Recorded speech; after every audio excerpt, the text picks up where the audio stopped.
Não vos perturbeis com as minhas afirmativas, porque em verdade um de vós outros me há de trair.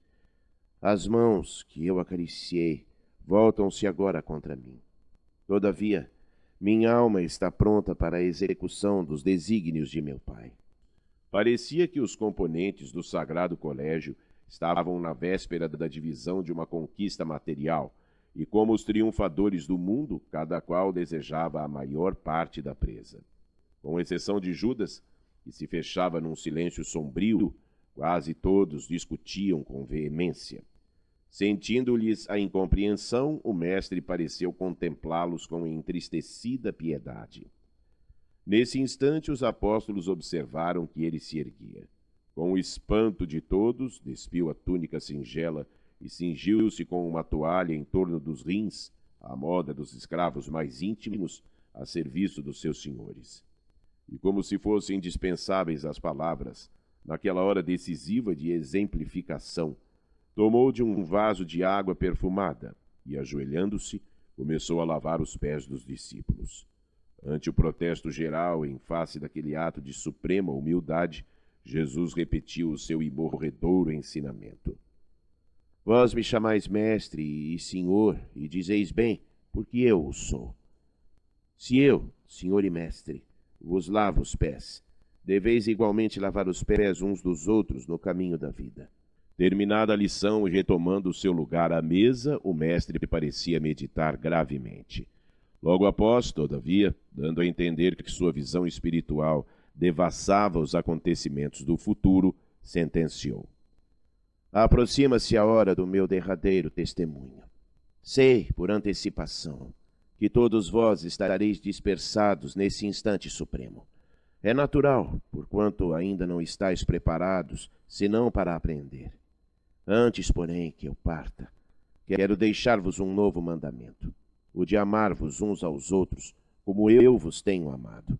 Que sejais conhecidos como meus discípulos, não pela superioridade no mundo, pela demonstração de poderes espirituais, ou pelas vestes que envergueis na vida, mas pela revelação do amor com que vos amo, pela humildade que deverá ornar as vossas almas, pela boa disposição no sacrifício próprio.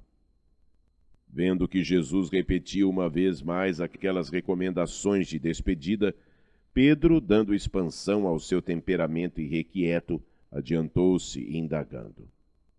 Afinal, senhor, para onde ides? O mestre lhe lançou um olhar sereno, fazendo-lhe sentir o interesse que lhe causava a sua curiosidade, e redarguiu. Ainda não te encontras preparado para seguir-me. O testemunho é de sacrifício e de extrema abnegação. E somente mais tarde entrarás na posse da fortaleza indispensável. Simão, no entanto, desejando provar por palavras aos companheiros o valor da sua dedicação, acrescentou com certa ênfase o propósito de se impor à confiança do Messias. Não posso seguir-vos?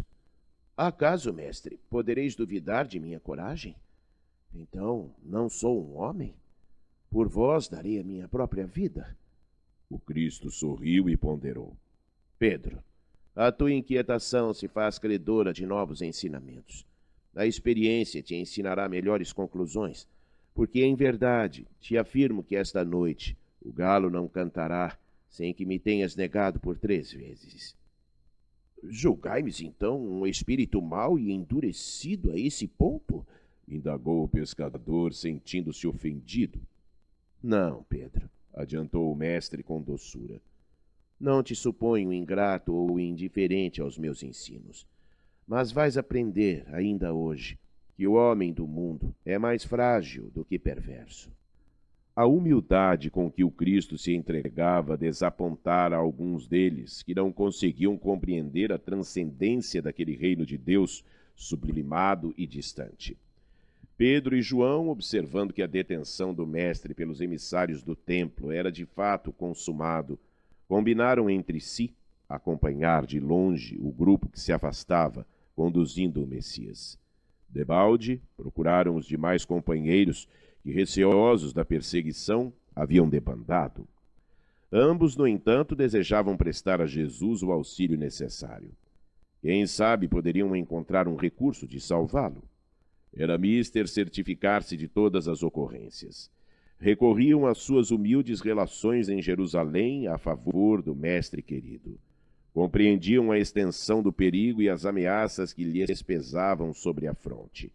De instante a instante eram surpreendidos por homens do povo que, em palestra de caminho, acusavam a Jesus de feiticeiro e herético. A noite caíra sobre a cidade.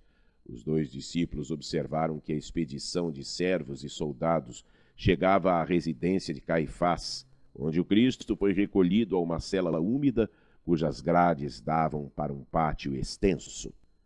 O prisioneiro fora trancafiado por entre zombarias e impropérios. Ao grupo reduzido juntava-se agora a massa popular, então em pleno alvoroço festivo, nas comemorações da Páscoa. O pátio amplo foi invadido por uma aluvião de pessoas alegres. Pedro e João compreenderam que as autoridades do templo imprimiam caráter popular ao movimento de perseguição ao Messias, vingando-se de sua vitória na entrada triunfal em Jerusalém como uma nova esperança para o coração dos desalentados e oprimidos. Depois de ligeiro entendimento, o filho de Zebedeu voltou a Betânia, a fim de colocar a mão de Jesus ao corrente dos fatos, enquanto Pedro se misturava à aglomeração, de maneira a observar em que poderia ser útil ao Messias. O ambiente estava já preparado pelo farisaísmo para os tristes acontecimentos do dia imediato. Em todas as rodas, falava-se do Cristo como de um traidor ou revolucionário vulgar. Alguns comentadores mais exaltados o denunciavam como ladrão.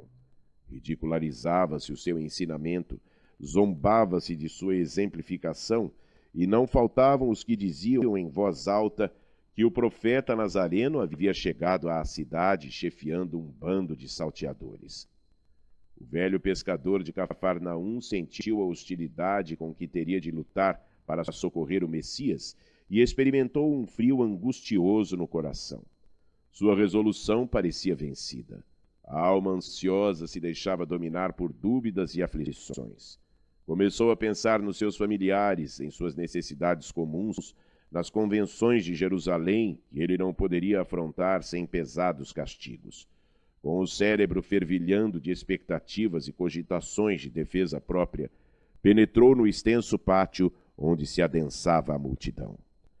Para logo, uma das servas da casa se aproximou dele e exclamou surpreendida: Não és tu um dos companheiros deste homem? Indagou, designando a cela onde Jesus se achava encarcerado. O pescador refletiu um momento e, reconhecendo que o instante era decisivo, respondeu, dissimulando a própria emoção: Estás enganada. Não sou eu. O apóstolo ponderou aquela primeira negativa e pôs-se a considerar que semelhante procedimento, aos seus olhos, era o mais razoável, porquanto tinha de empregar todas as possibilidades ao seu alcance a favor de Jesus. Fingindo despreocupação, o irmão de André se dirigiu a uma pequena aglomeração de populares, onde cada qual procurava esquivar-se ao frio intenso da noite, aquentando-se junto de um braseiro. Novamente, um dos circunstantes, reconhecendo-o, o interpelou nestes termos: Então, vieste socorrer o teu mestre, é? Que mestre? Perguntou o pescador de Cafarnaum, entre receoso e assustado. Eu nunca fui discípulo deste homem. Fornecida essa explicação, todo o grupo se sentiu à vontade para comentar a situação do prisioneiro. Longas horas passaram-se para Simão Pedro, que tinha o coração a duelar-se com a própria consciência naqueles instantes penosos em que fora chamado ao testemunho. A noite ia adiantada quando alguns servidores vieram servir bilhas de vinho. Um deles, encarando o discípulo com certo espanto, exclamou de súbito: É este. É bem aquele discípulo que nos atacou a espada entre as árvores do horto. Simão ergueu-se pálido e protestou: Estás enganado, amigo. Vê que isso não seria possível. Logo que pronunciou sua derradeira negativa, os galos da vizinhança cantaram em vozes estridentes, anunciando a madrugada.